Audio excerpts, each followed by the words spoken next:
detentan una potestad, que no es lo mismo que poder, y detentan competencias, y detentan facultades, atribuciones y algo muy especial que son las prerrogativas. Bajo esta condición, entonces, esta relación no es de iguales, es lo que se conoce doctrinariamente de supra a subordinación, es decir, yo soy la autoridad, yo mando y tú obedeces, y si no me obedeces tienes el problema de que como yo tengo autoridad, te puedo compelir a que cumplas aún en contra de tu voluntad. Este es el esquema que nosotros tenemos en las relaciones jurídico-tributarias. Bien, déjenme platicar un poquito. Yo en algunos foros he comentado que el hecho de que las autoridades, no solamente fiscales por supuesto, sino cualquier tipo de autoridad, me pueda revisar mi actuación, nos hace a todos meramente aplicadores de la ley, nunca cumplidores. Y yo creo que la lógica que involucra esta afirmación es la siguiente: cuando yo ya cumplí una obligación al tenor, por ejemplo, de la teoría general de las obligaciones, recuerden que la forma de cumplir las obligaciones, la reina de estas formas de cumplir obligaciones es sin duda el pago. Yo tengo un compromiso con el Señor, yo le debo una X cantidad de dinero, y en el momento en que yo le pago, ¿se acabó? Ya cumplí la obligación. Pero existen otras formas, recuerden, y lo contempla por ejemplo la ley, la compensación. ¿En qué consiste la compensación? Bueno, yo le debo al Señor, pero él a su vez me debe. Simplemente vamos a compensar y pagar a quien le corresponda la diferencia. La novación, entre otras. Yo tengo una obligación, pero la sustituyo por otra obligación. Es decir, cambio una obligación por otra. De manera tal que tenemos varias formas de cumplir obligaciones. ¿De acuerdo? Una vez cumplida la obligación, ya no hay manera que el Señor me llevase, por ejemplo, ante un tribunal para decirme, me debes, porque no hay forma. El Señor puede intentar su acción, por supuesto, y en el momento en que yo conteste esa acción, ni siquiera me voy a defender. Vamos a hacer lo que los abogados conocemos como excepcionar. Me voy a excepcionar diciendo, no es cierto, aquí le pagué. De aquí le pagué, está el documento, el cheque, la firma que me dio del efectivo, etc. ¿De acuerdo? Y en ese momento el juez dice, pues sí, se acabó. Desecha la demanda y se acabó. Obviamente yo podría tomar acción contra él, ¿sí? O presentar una demanda frívola y estarme causando un perjuicio en mi fama, por ejemplo. ¿De acuerdo? Vean ustedes que si tenemos un panorama jurídico general en el que las obligaciones se deben cumplir, recuerden esta norma del derecho internacional, pacta sunt servanda, ¿sí? Que quiere decir que los compromisos se cumplen, y esa es la idea. Bien, entonces el Señor aquí es la autoridad. No basta con que yo le diga, ya cumplí, ya le pagué al Señor, ya no le debo. Él tiene entonces la facultad de dirigirse con él y verificar, comprobar que efectivamente cumplí la obligación, y se acabó. ¿De acuerdo? Por eso me regreso al planteamiento inicial. Todos, absolutamente todos los gobernados de China, de Estados Unidos, de Francia, de México, de Chile, de donde se les dé la gana, todos somos meramente aplicadores de las leyes, no somos cumplidores. El cumplimiento está a cargo de la autoridad siempre, invariablemente. ¿De acuerdo?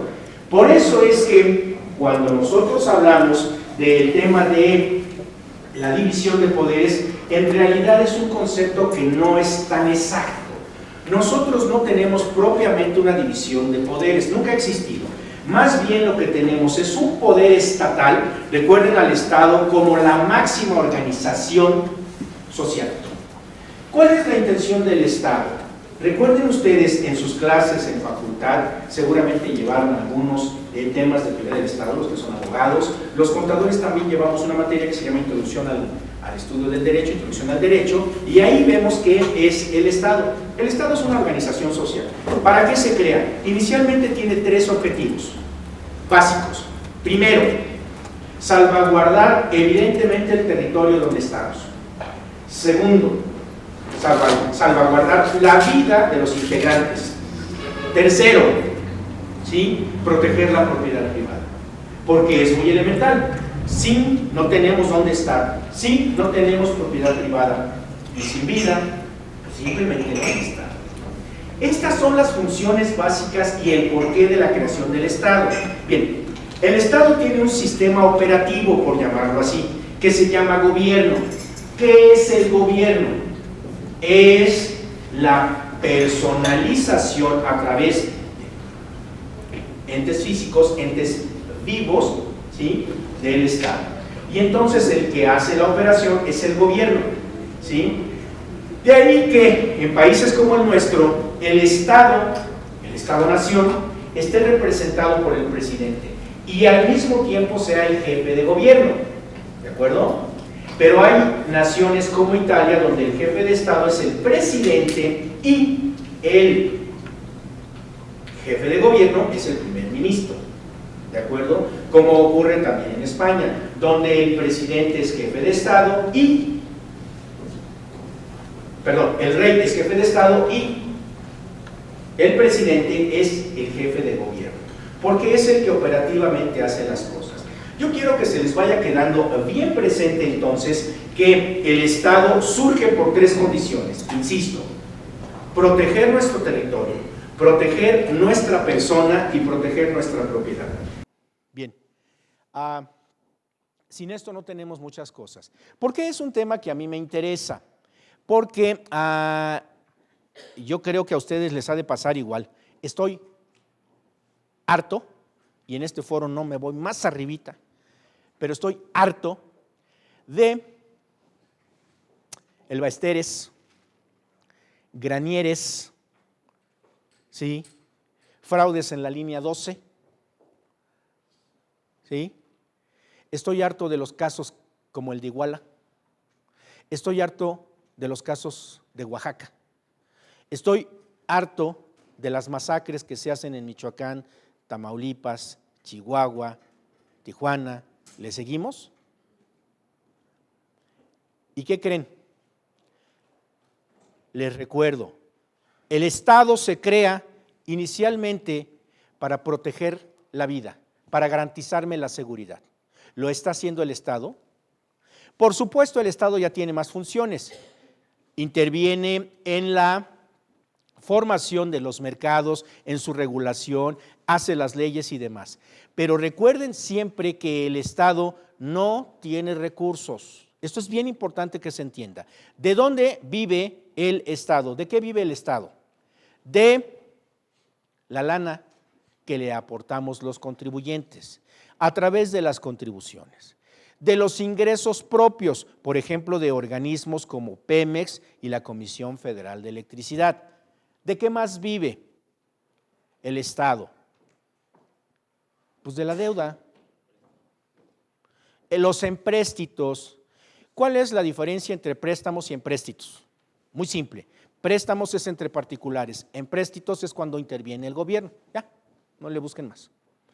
¿De acuerdo? Bien, entonces si el gobierno se financia con tres condiciones, nuestra lana, la lana de sus recursos propios y la lana que le prestan, tenemos un grave problema. ¿Por qué? Voy a documentar su optimismo y por eso quiero que nos vayamos fijando en este abuso de facultades. Del año 2000 al 2013, México vendió $1 billón de petróleo. Sí, $1 billón. Bien, lo que significa que estuvimos recibiendo más de $1 billón por año. ¿Cuánto es? Digo, más de 100 mil millones de dólares por año. ¿De acuerdo? Al tipo de cambio estamos hablando entonces de que son 15 billones de pesos. ¿En cuánto cerró nuestro presupuesto para este año que estamos cursando, ejercicio fiscal? ¿De cuántos billones de pesos es? Más o menos de 3, ¿no? ¿Sí? Es decir, 3 billones de pesos para todo el gasto público de este ejercicio. Bien, nosotros recibimos 15 billones de pesos, ¿sale? En 13 años. La pregunta es, ¿dónde está esa lana? ¿Qué se hizo con esa lana? Exactamente igual que nuestro bolsillo, cuando nosotros recibimos dinero y no tenemos la condición económica de gastar, pero también invertir, no la vamos a hacer. Y aquellos que tenemos un despacho lo sabemos muy bien. La lana que recibes del despacho no te la chutas al bolsillo. Necesitas pagar sueldos, necesitas pagar teléfono, internet y lo que resulte. ¿Sale? Y además de repente ya no cabe tu gente y hay que ampliar la oficina y a lo mejor ya no el sistema te está funcionando y hay que adquirir uno con más capacidad y etcétera, etcétera. Si no invertimos, evidentemente no crecemos. En este país no invertimos. En este país no crecemos. Toda la lana se va a tirar. Les voy a dar otro dato para documentar su optimismo. El programa Solidaridad, Progresa y todos los nombres que ha tenido, ¿cómo se llama ahora? Sin Hambre y todos estos rollos. Híjole, ¿saben cuánta lana ha recibido? 3 billones de pesos. ¿Y por qué seguimos teniendo pobres? No, espérenme, eso ya lo hemos alegado hasta el cansancio. No es cierto que se reproduzcan como conejos. Porque ahí tenemos los datos del Consejo Nacional de Población que nos dice, no, en 20 años ha mantenido estable la tasa de crecimiento. ¡Wow! Y entonces, ¿por qué hay pobres? Muy simple, porque esta lana va a parar a los bolsillos de los grandes funcionarios que nos hacen el favor de ir a atender a las comunidades. Les pongo un ejemplo, las tarjetas de Cruzada del Hambre se tienen que tramitar en la Ciudad de México. No entiendo. La gente de Chiapas que tiene hambre no tiene ni idea de cómo venir a la Ciudad de México. ¿Sale? Y si se lo hace un gestor, le cuesta. No entiendo, ya no entendí. Pero tenemos muchas facultades de comprobación. Entre ellas las famosas listas negras. Esta lista negra no es una facultad de comprobación, desde luego que no está incluida. ¿Pero qué es? Y no le busquen más que estar señalando con el dedo acusador, ¿sí?, a todos aquellos que estén en la lista. Me tocó un caso súper fundamental. Dice la autoridad, en esta lista negra están todos aquellos quienes, entre otras cosas, no tienen los recursos personal, físico, de equipo, ¿sí?, para hacer esa operación. Y resulta que por ahí tenemos un cliente que el señor nomás se dedica a asesorar los temas de seguridad de Liverpool Bancomer y el Infonavit. Y el señor tiene así su escritorio, sus computadoras y 2 asistentes. Y le dijeron que no puede facturar esos dinero porque no tiene recursos. Yo no entendí. Llegas con Hacienda y le dices, oye, cuatito, quisieras que él te protegiera tu sistema del SAT que no sirve para nada. ¿Sale? Eso es lo que estamos cayendo, en los excesos. Bien, vamos a entrarle. A mí me interesa que ustedes tengan bien presente estos temas, ¿Sale? Estos temas nos van a dar muchas luces sobre si efectivamente la autoridad tiene facultades o las están disfrazando. Por eso, y es una cuestión meramente de grado, tenemos potestad, competencia, facultad, atribución y prerrogativa, que no son lo mismo. ¿Sale? Bien, ¿qué es la potestad? Un tratadista, le recomiendo ampliamente su obra, 7 tomos más o menos de Derecho Administrativo, Miguel S. Marienhoff, medio difícil de conseguir, pero vale la pena, señala que cuando nosotros estamos hablando de la potestad, tenemos que referirnos primero al poder, y el poder es un atributo del Estado y no debe confundirse con la potestad, porque el poder es el género y la potestad es la especie. La potestad es una prerrogativa, un privilegio inherente a la función pública, por lo que puede decirse que refleja el ejercicio del poder del Estado. Efectivamente, sin potestad no hay Estado. ¿Sale? Por otra parte, es el medio de que dispone la autoridad para conseguir una finalidad. Ahora bien, existen varias potestades y aquí quiero que vayamos tomando atención. La potestad reglamentaria, la potestad imperativa o de mando, la ejecutiva o de gestión, la jurisdiccional y la sancionadora. La potestad reglamentaria, esta potestad es la que tiene en exclusiva el Poder Ejecutivo. ¿Por qué? Porque es la prerrogativa que tiene el Poder Ejecutivo de hacer los reglamentos. Recuerden que en la escuela nos han enseñado que tenemos una pirámide de normas. ¿Cuál es la norma que está en la cúspide? La Constitución. Abajito, aquí nos vamos a pelear un poquito, los tratados. Y después, las leyes federales. ¿Esto quiere decir que la federación es más que los estados? ¿Sí? ¿Sí? ¿No? ¿Por qué? ¿Perdón? Entonces vamos a tomar un poquito de la competencia y esto es cierto. No. Recuerden por favor que nosotros, en teoría, somos una federación. O sea, estados libres y soberanos, que no debería decirse soberanos porque la soberanía es única y es del Estado unificado, pero así se dice, estados libres y soberanos, que debería ser estados libres y autónomos, no soberanos, la soberanía es otro rollo. Bien, que se conjuntan en una federación y esta federación recibe el nombre de Estados Unidos Mexicanos, pero ojo, las leyes estatales y las leyes federales tienen el mismo nivel. ¿Qué ocurre? Evidentemente, y vamos a estarlo viendo, tienen aplicación en su ámbito de competencia, que es distinto, ¿sale? Por eso es que no podríamos aplicar la Ley de Obra Pública de Chihuahua en Morelos, ¿sale? Pero no es que una ley sea más que otra, sino tienen distintos ámbitos de competencia, ¿de acuerdo? Bien, en esta potestad reglamentaria, ¿sí?, nos hace ver que el reglamento es la fuente más importante, ¿sí? Ahora, el reglamento también es una manifestación de voluntad que establece disposiciones generales, impersonales y objetivas. Tradicionalmente nos han dicho que el reglamento no tiene el mismo nivel que la ley. Si esto fuese cierto, ¿y entonces por qué aplicamos los reglamentos? No, evidentemente tienen el mismo nivel. ¿Cuál es la única diferencia? Que el reglamento de ninguna manera puede rebasar a la ley. Y la función esencial del reglamento es aclarar la ley. Eso es lo único que debe hacer un reglamento. Si un reglamento, como suele ocurrirnos, se pasa, rebasa la ley, entonces ese reglamento per se es inconstitucional, porque está rebasando la norma que le da origen. ¿De acuerdo? Bien. Obviamente aquí estamos señalándolo, la diferencia es el contenido, porque el reglamento tiende a facilitar la aplicación de la ley, pero nunca debe separarla, ¿de acuerdo? Y desde luego también hay otros órganos como el legislativo y el judicial que hacen reglamentos, pero estos reglamentos son administrativos, por ejemplo el reglamento de buen gobierno, el reglamento interior de la Cámara de Diputados, de senadores, etcétera, ¿de acuerdo? Bien, luego tenemos esta potestad que es la imperativa o de mando, ¿sí? Y esta es la que tiene la administración para dar órdenes y obligar a su cumplimiento. Surge del principio de autoridad del Poder Ejecutivo. Hace unos momentos yo les estaba diciendo, a ver, tengan mucho cuidado, nosotros no estamos, ¿sí?, cumpliendo la ley, nosotros solo la aplicamos.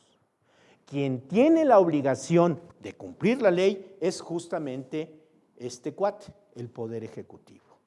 ¿Sale y vale? Les va a resultar más claro. ¿Cuál es el producto del Poder Legislativo? Leyes, normas, disposiciones. Y entonces, ¿por qué nos crean comisiones para revisar el caso Ayotzinapa, el caso Xochimilco? ¿Por qué? ¿Qué no se supone que tienen que hacer leyes? ¿Sale? ¿Y por qué tenemos tantas demandas en el foro por omisión legislativa? Es decir, ¿por qué no se hacen las leyes para una situación concreta? Ya empezamos a fallar. ¿Cuál es el producto del Poder Judicial? ¿Qué nos da el Poder Judicial como producto?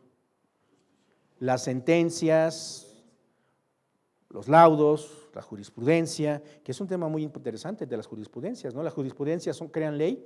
Definitivamente sí, por más que digan que no. ¿Sale? Es muy fácil, dicen no. Lo que pasa es que la jurisprudencia te da el último sentido de la ley. Cuando ustedes revisan una jurisprudencia y la ley se dan cuenta que son cosas distintas. Entonces, ¿están creando ley? Sin duda. Bien. ¿Y cuál es el producto del Poder Ejecutivo? ¿Qué producto tiene el Poder Ejecutivo? ¿Verdad? Nos quedamos que leyes para el legislativo, nos quedamos que sentencias, laudos, jurisprudencia para el Poder Judicial. ¿Y el Poder Ejecutivo qué producto tiene? ¿Qué hace el Poder Ejecutivo? Ejecuta, ¿qué? La ley. ¿A quién le corresponde cumplirla? Al Poder Ejecutivo. No hay más. El Poder Ejecutivo se encarga de que todos cumplamos la ley. Por eso es que el Poder Ejecutivo debería instar también a los legisladores y decirles, oye, cuatito, ¿dónde están las leyes que me van a permitir mi trabajo? Debería instarlos porque a él le corresponde la obligación de cumplir la ley, ¿sí? Obviamente estos actos de mando pueden ser de oficio cuando emanan de la propia administración, como son las famosas visitas domiciliarias, ¿sale? Pero también pueden ser a petición de parte interesada. ¿Cuándo instamos a la autoridad? Por ejemplo, en materia tributaria. Bueno, también tenemos por ahí las famosas consultas.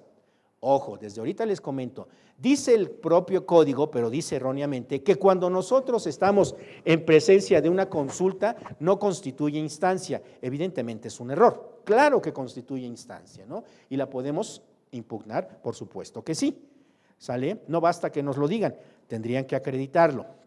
Bien, esta potestad de mando, esta potestad imperativa, puede ser discrecional o reglada. Fíjense qué interesante. Me encanta porque en algunos foros y en la escuela en su momento también me lo dijeron, me decían que las facultades que debe cumplir la autoridad siempre son las regladas y por excepción las discrecionales. Y no es cierto, es exactamente al revés. Por norma, sí, la potestad siempre es discrecional y por excepción es reglada. Eso también tiene una lógica.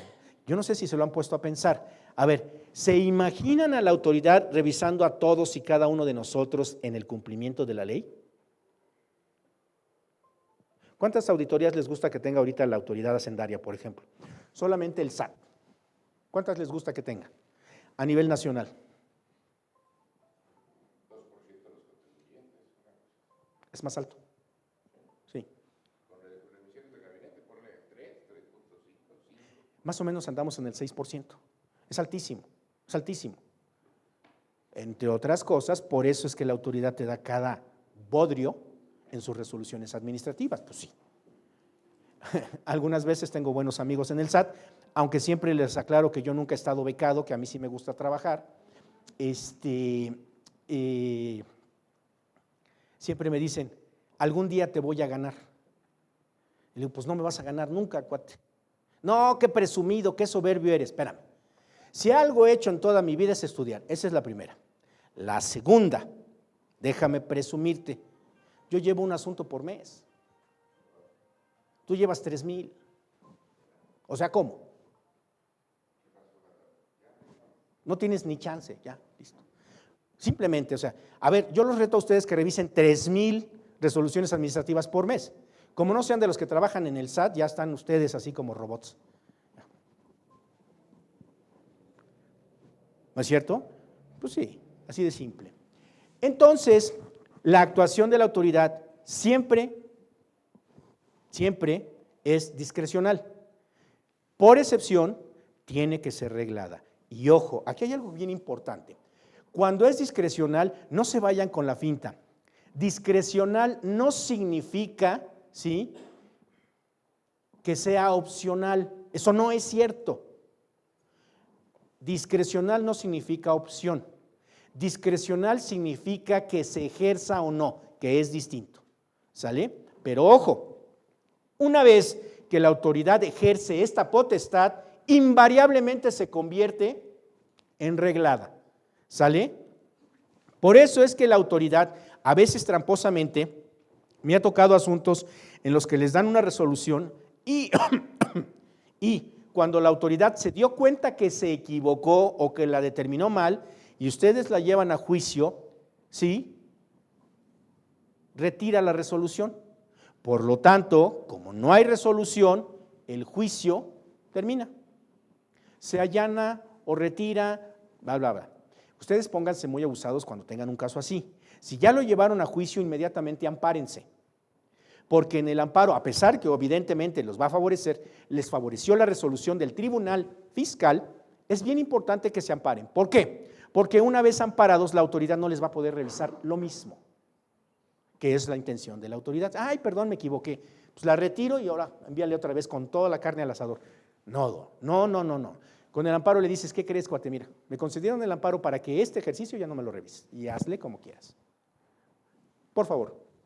Perdón, esto quieres hacer que si en un juicio la autoridad revoca su resolución, te dice, ya me di cuenta que está mal. Obviamente se obtiene una resolución favorable en el juicio. Ojo, pueden ocurrir dos situaciones, que se sobresea o que te den una resolución favorable. En ambos casos hay que ampararse. Claro, ¿sí? Porque el amparo evidentemente te lo van a conceder. Y entonces el ejercicio del 2012 ya no te lo van a poder revisar, ¿sale? Aunque tú tengas por ahí un pasadito, ¿sale? Hay que ponerse muy changos porque si no, la casa pierde. ¿Dónde pones? Gracias.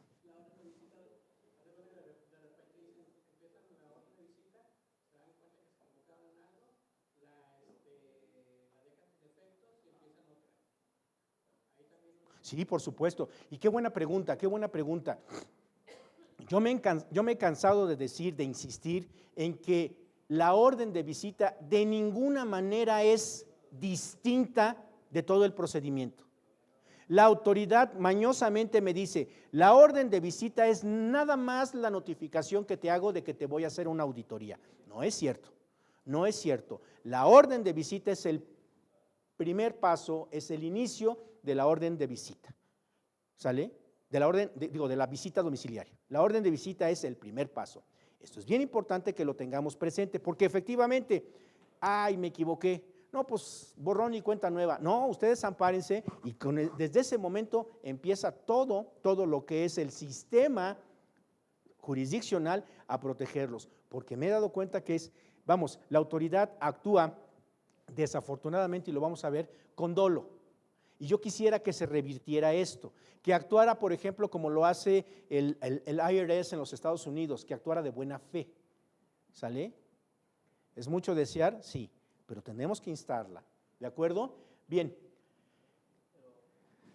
Sí. Sin duda. Es un poquito lo que queremos estar viendo en este foro, justamente. Es que tiene muchas facultades que no deberían ser, porque la autoridad se cura en salud. Me equivoqué, yo misma corrijo. Híjole, ¿y dónde está lo que antes decíamos? ¿Sí? ¿Dónde está la garantía de seguridad jurídica? Que hoy sabemos que es un derecho humano. ¿Dónde está mi derecho humano a la seguridad jurídica? Si tu resolución la vas a cambiar tantas veces como quieras, pues ¿dónde quedo yo? Sí, por favor.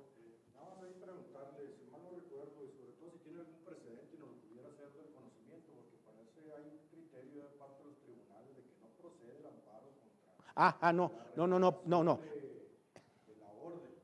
Yo tomo nota, sí procede el amparo. No, inclusive quiero comentar que este criterio ya fue abandonado, ¿eh? Este criterio ya ha sido abandonado. Sí, obviamente sí, porque ya, lo vamos a ver, porque ya la propia Corte ha dicho, no, espérate, la orden de visita inicia el ejercicio de tus facultades, ¿sí? Y sí hay un criterio. Tomo nota, sí, tomo nota, claro que sí. Aprovechando al final del programa, páseme una notita para que no lo olvide. Sí, por supuesto, tomo nota.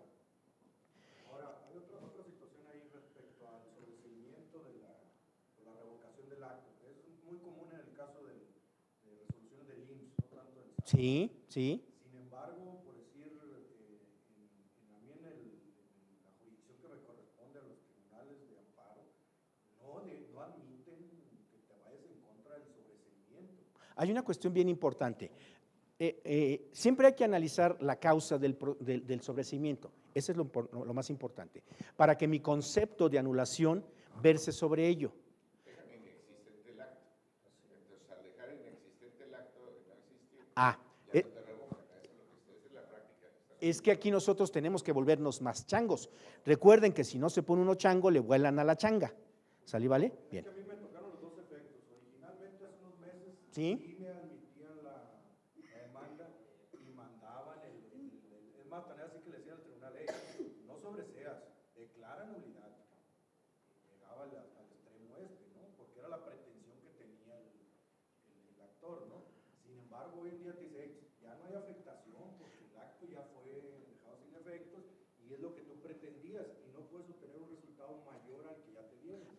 Lo que hago yo es lo siguiente, pedirle a la autoridad que se pronuncie respecto del ejercicio de facultades. Y ya lo hicimos. No puede negarlo. Me explico. A pesar de que haya revocado su acto, ¿ejerció facultades? Sin duda. Y entonces yo la insto a que se pronuncie respecto de ello. Porque a mí lo que me interesa es tener la seguridad de que no me va a revisar el ejercicio 2012, que era el que dio origen a esa resolución. Así es, así es. Y el Seguro Social también, vamos a verlo un poquito, es donde más abuso se da. El Seguro Social, por ejemplo, hace algo que no debería hacer y me he encargado de meter al bote a varios cuates, sobre todo allá en Puebla y Veracruz.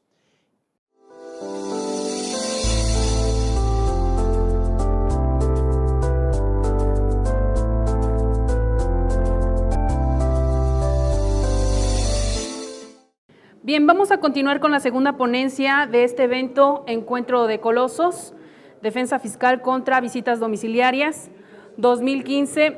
Nuevamente agradeciendo mucho su preferencia.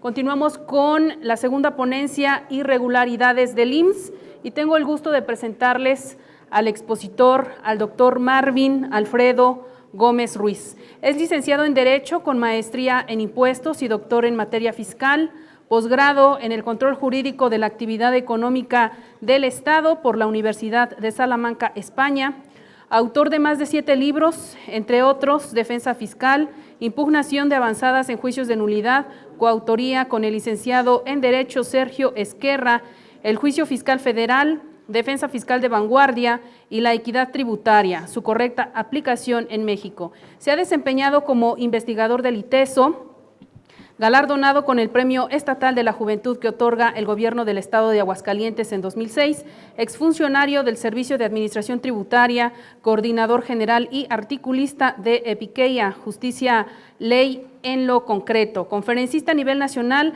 articulista en diversas revistas especializadas del ámbito fiscal, miembro de la Academia de Derecho Fiscal, ha impartido clases a nivel licenciatura y maestría, actualmente es socio de la firma internacional de asesores tributarios Auren, además participante en el programa Visión Fiscal a través de www.argoscursaradio.com. Les pido por favor un fuerte aplauso para darle la bienvenida. Bienvenido, doctor. Damos inicio.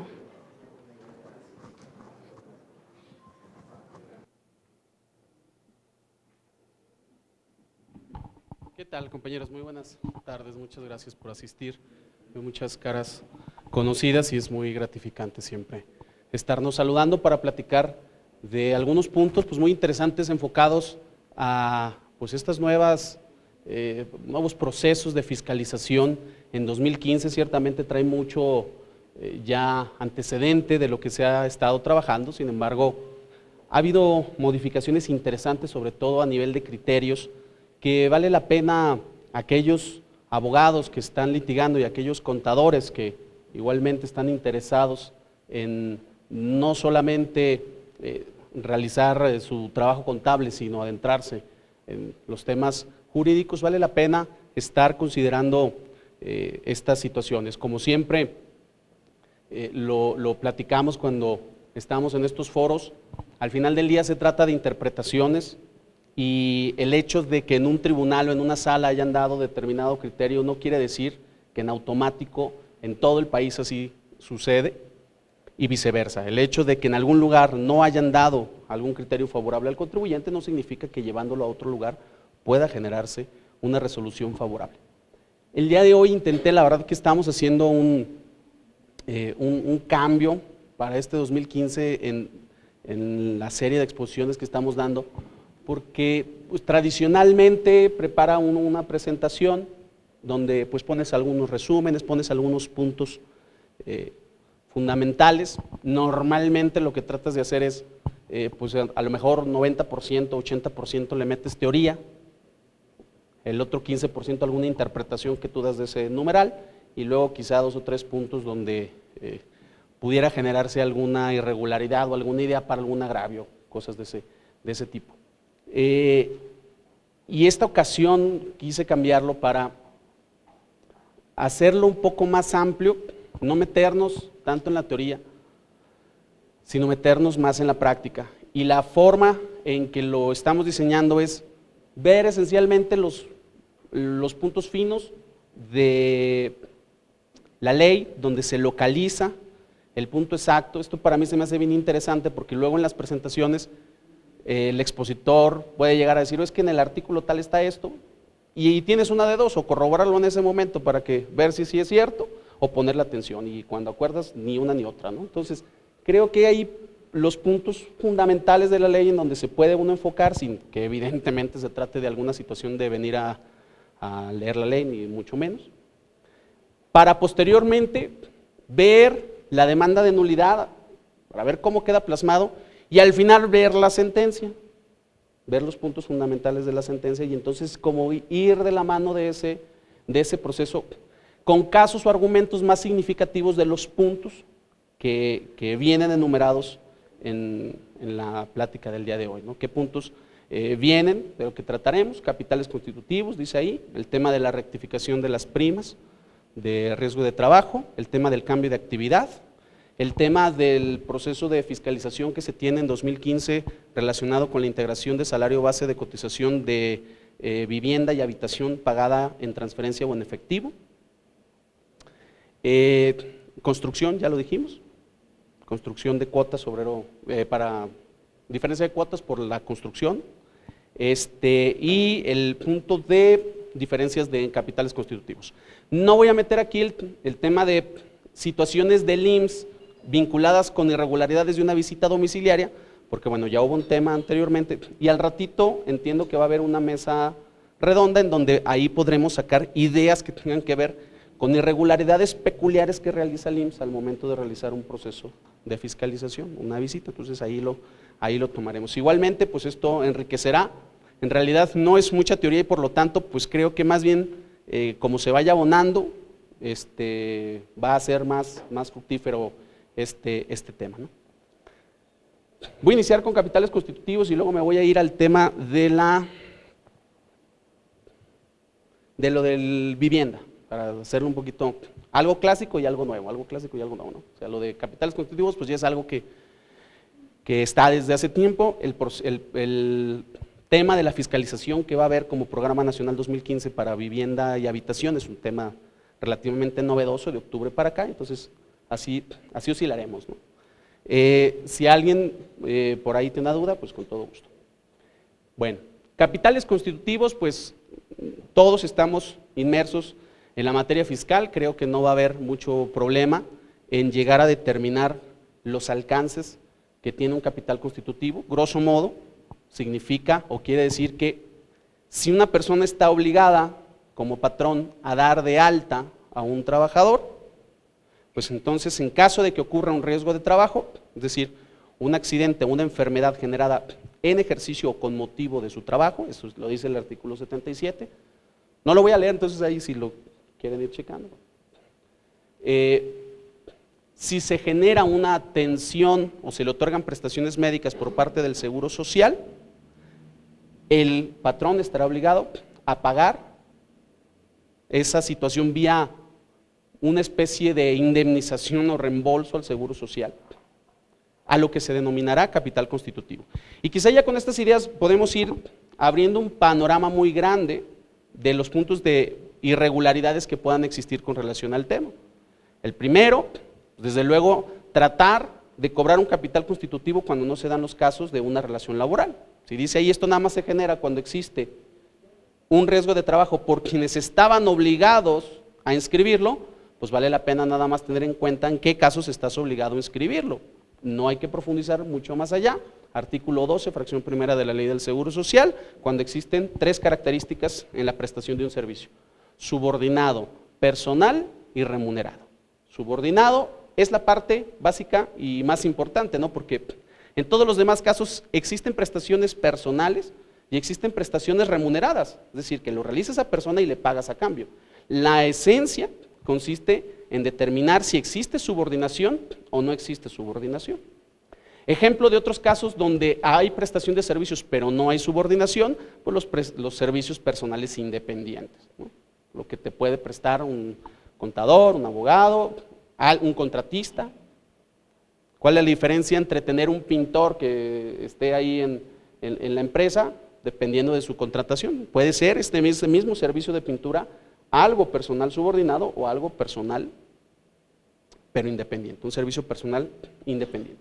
Subordinación, la jurisprudencia lo define como un poder jurídico de mando frente a un deber jurídico de obediencia. Yo como patrón tengo la posibilidad de ordenarte algo, evidentemente ya hay parámetros de que no es como antes, que puedo decirle ven y límpiame los zapatos, tiene que ser algo vinculado con el trabajo. Pero el patrón tiene esa posibilidad de ordenar y el trabajador tiene esa obligación de obedecer. Y si no, pues existirá la posibilidad de que se rescinda esa relación laboral, ¿no? Ese es el efecto que le da esa posibilidad jurídica. Entonces, primer punto, ojo, y hay que checar porque hay muchos casos en donde no se comprueba que efectivamente exista una relación laboral. ¿Me explico? Y por lo tanto me están determinando un capital constitutivo y resulta que no es mi trabajador. A mí me han tocado dos tipos de asuntos. Me han tocado asuntos en donde yo puedo demostrar que en ese momento era trabajador de otra persona y entonces eso evidentemente a mí me ha generado resultado porque le digo, no era mi trabajador que estaba dado de alta con otro y entonces te anexo el alta del otro y te digo que no había relación laboral. Siempre esto lo conjugas con una negativa lisa y llana, hoy niego lisa y llanamente la existencia de la relación laboral y entonces se cierra el punto, ¿no? Y tan es así que aquí está donde te compruebo que trabajaba para otra persona. O también me ha tocado casos en donde no puedo comprobar que trabajaba para otra persona, pero tampoco existe la evidencia de que trabajaba para mí. Y ahí pueden haber dos casos, que efectivamente tú no tengas ninguna relación con esa persona, en cuyo sentido la defensa irá a trasladar la carga de la prueba a la autoridad. ¿Cómo trasladas la carga de la prueba a la autoridad? Negativa lisa y llana. Oye, yo a este cuate ni lo conozco. O puede ser que sí existe una relación laboral, pero que esa relación sea, por ejemplo, de un asimilado a salario, que es normalmente donde puede darse ahí el contexto un poquito de hasta qué punto en realidad es un trabajador o es un prestador de servicios. En esos casos hay jurisprudencia de la Tribunal Fiscal que señala que si lo que tú estás argumentando es la existencia de un servicio que no reúne las características de ser subordinado, tendrás que demostrarlo y que el contrato no es suficiente. Interesante el criterio porque tradicionalmente tú te irías a una defensa básicamente con el contrato de asimilado a salario, ¿no? Donde le pones ahí, oye, es que no tienes un horario, no se te paga un sueldo, etcétera, etcétera. Hay que tener mucho cuidado, yo he visto asuntos que se han perdido, importantes. Hoy en día trae un programa de fiscalización el IMSS y esto por eso lo estoy sacando a colación porque va a ser una situación que va 2015 y 2016 a ser muy común. Trae un programa de cruzar la declaración de sueldos y salarios de renta y entonces con base en eso exclusivamente te dicen, mira, es que tú ya declaraste tanto de trabajadores, entonces pues me debes tantas cuotas. Y tú le puedes entregar contrato, le puedes entregar todo lo demás y la línea es que nada, que te van a determinar unas diferencias por las cuales te tendrás que defender. ¿Me explico? Entonces, interesante tomar en cuenta de no confiarnos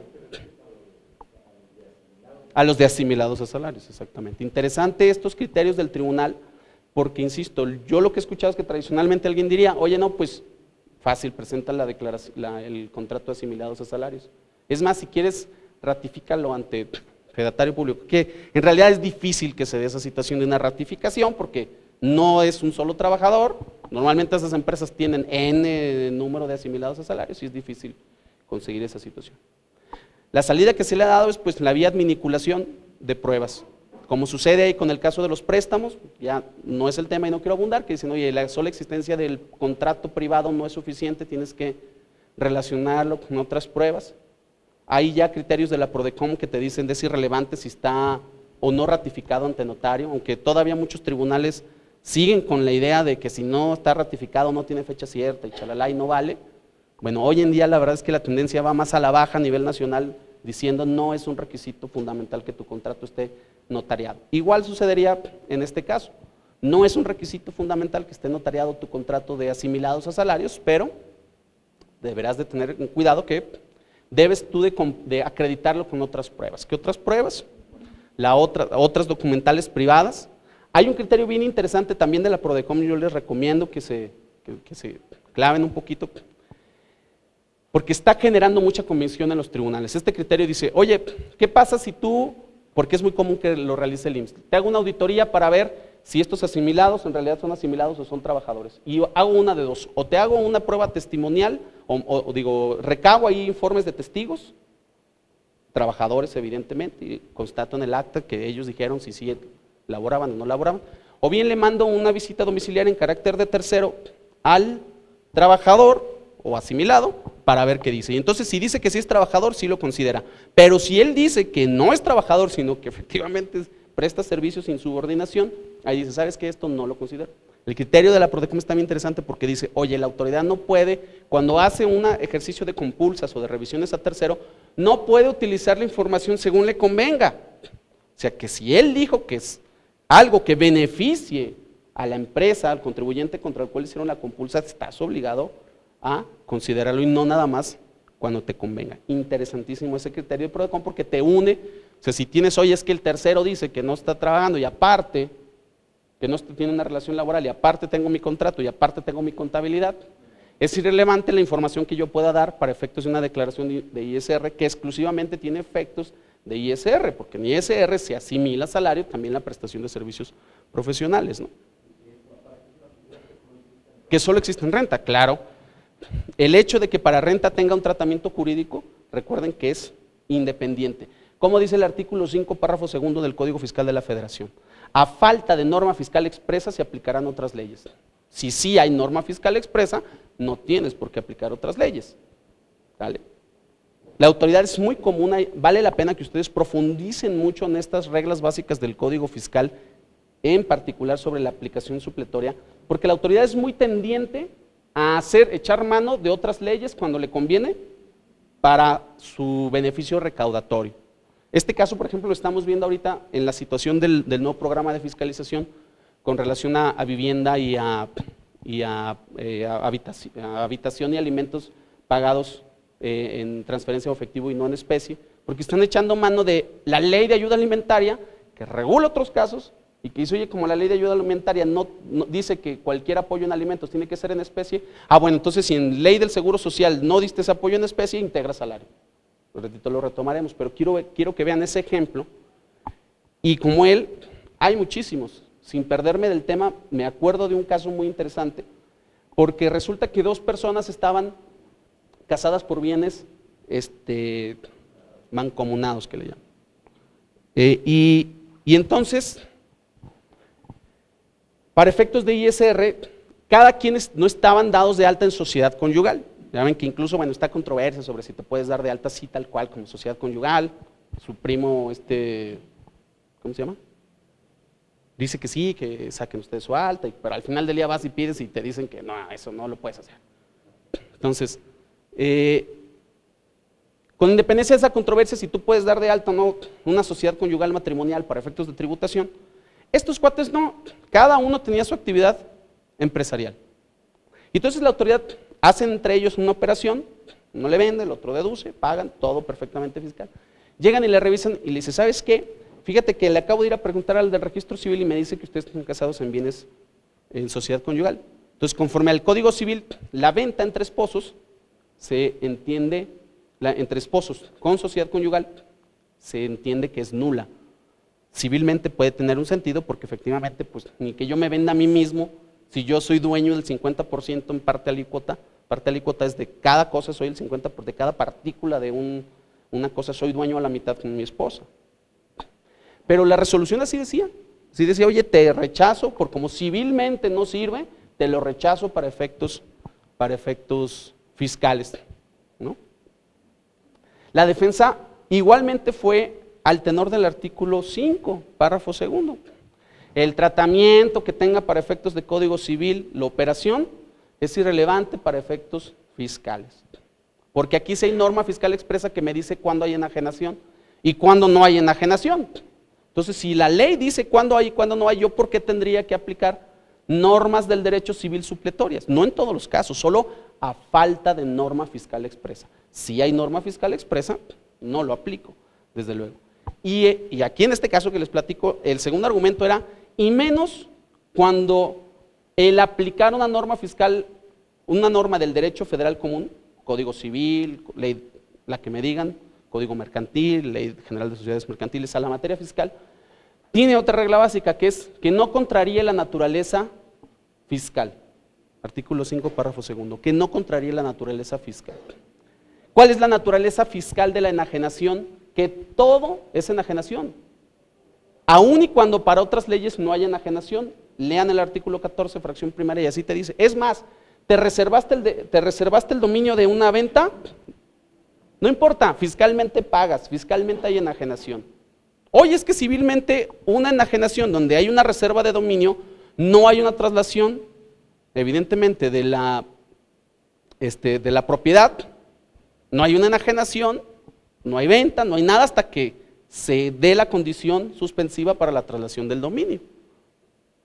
Yo te vendo, yo tengo una casa, te la vendo, o tengo un coche, te la vendo, me la vas a pagar en 2 años, pero hasta que me acabes de pagar, ese bien va a ser tuyo, mientras sigue siendo mío.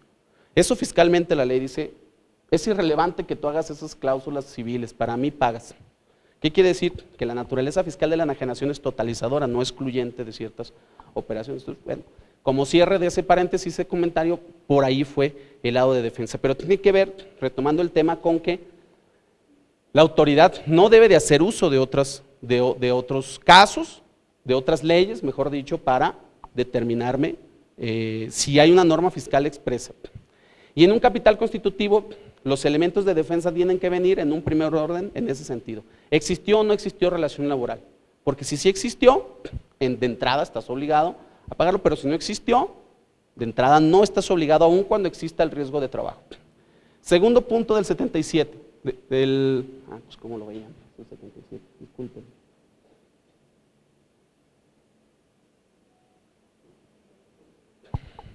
El patrón, que estando obligado a asegurar a sus trabajadores contra riesgo de trabajo, deberá enterar en caso de que ocurra un siniestro los capitales constitutivos a que hubiere lugar. ¿Cuándo existe un siniestro que genera un riesgo de trabajo? Insisto, cuando hay una enfermedad o un accidente generado con motivo y en ejercicio del trabajo. Y esta es otra situación que luego la autoridad no toma en cuenta, es decir, cualquiera lo que le pase al trabajador,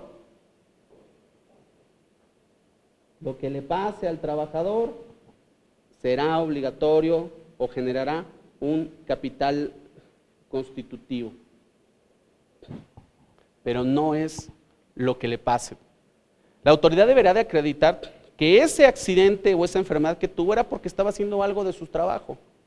Ojo, el hecho de que suceda en un horario o en un día hábil, un horario laboral, un día hábil, no hace que por ese solo hecho se genere el riesgo de trabajo. Es más, hay casos en donde el hecho de que el accidente sea en la planta, en horario y en día laborable, no automáticamente genera un riesgo de trabajo. Lo que genera el riesgo de trabajo es que ese accidente que tuvo, lo tuvo realizando algo en ejercicio de su actividad. ¿Sí me explico? O sea, es muy común que luego los trabajadores estén realizando cosas que nada que ver en la planta con su trabajo y sin embargo se le califica como un riesgo de trabajo. No es así, no es así, hay que tener mucho cuidado. Nos tocó ahí, vamos a ver el caso de Roselia Guzmán. Roselia Guzmán es un señor un taquero,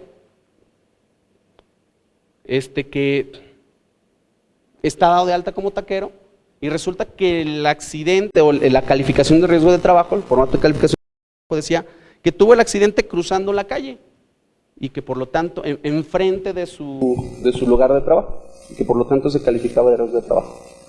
Como un paréntesis, mucha defensa en este tema de si es riesgo de trabajo o no es riesgo de trabajo va a estar fundamentalmente determinada por la descripción o circunstanciación que realice el médico al momento de calificar el riesgo de trabajo. Son muy parcos no lo describen bien. Y cometen irregularidades. Aquí hasta donde tengo entendido, creo que sí era un riesgo de trabajo de este taquero porque le habían mandado que cambiara un cheque o algo así. Pero era una comisión que no quedó reflejada en la calificativa de riesgo de trabajo. Entonces, como van a ver ahí la sentencia, el argumento fue, oye, si riesgo de trabajo sucede en motivo o en ejercicio de la labor o de la acción laboral, del trabajo, y resulta que aquí está el alta del patrón, del trabajador, donde es taquero, pues dime, un taquero, ¿qué tiene que andar haciendo a media calle? No es con motivo en ejercicio de su función laboral. Insisto, como paréntesis, en realidad era algo en comisión.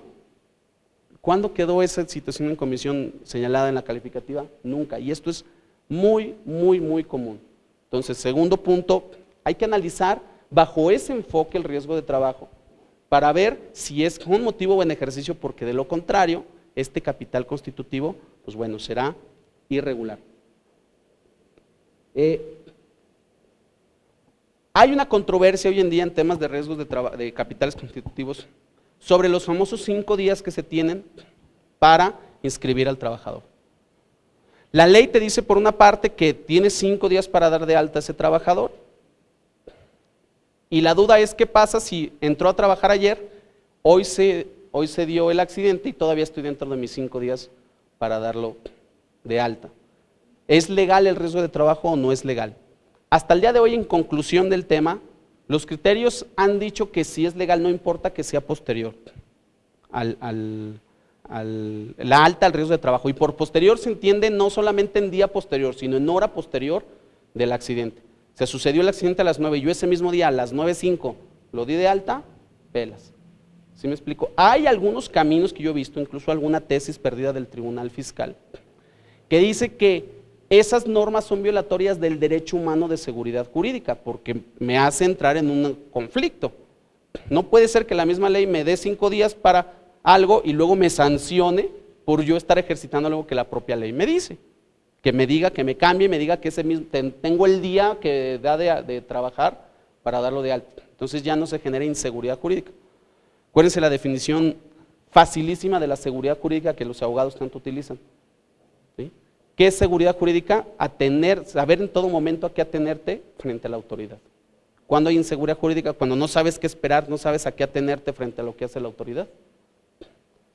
La seguridad jurídica es un principio grandísimo, un derecho humano grandísimo, y de él se derivan otros subprincipios como la fundamentación y motivación, la audiencia, la no retroactividad, el principio non bis in idem. Hay como 15 subprincipios que se derivan de la seguridad jurídica, pero si nos ponemos a analizar, todos tienen que ver con lo mismo, que tú sepas a qué atenerte frente al acto de autoridad. Entonces, aquí el argumento de derecho humano, yo sugiero que lo sigan haciendo, porque solamente así es como se va a poder revertir el criterio. Ha sido muy constante en decir, estas disposiciones son inconstitucionales porque me generan un estado de no saber a qué atenerme frente al acto de autoridad.